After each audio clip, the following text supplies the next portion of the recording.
So the first Indigenous astronaut is closer than you think.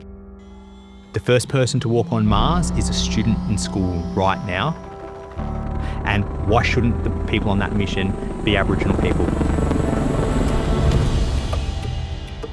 My name's Daniel Joinbee, and I'm the founder and managing director of Gunggandji Aerospace. Gunggandji Aerospace started in 2022, and since that time we have pioneered non-traditional pathways, which is taking young Aboriginal men and women and placing them into defence industry and creating a supportive environment for them to thrive.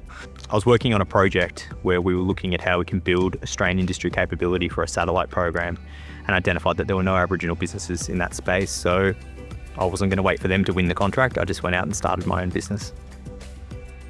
As a junior Air Force officer, we were involved in Indigenous youth programs where we'd bring young students into a base for about 5 days and work really closely with them.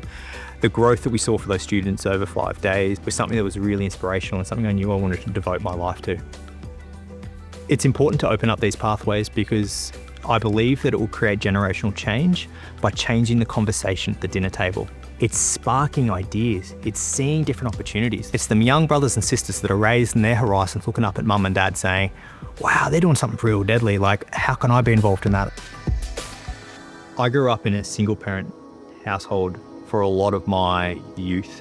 Mum had multiple jobs, and her advice to me always was that education will set you free. That's where I see my role as a mentor. It is not to decide for them, it is to give them the options that traditionally we've been kept out of.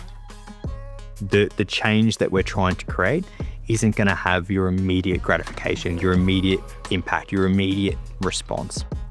And that doesn't mean it's not worth investing into, and it's actually quite a challenge in working with government who expect immediate outcomes and results.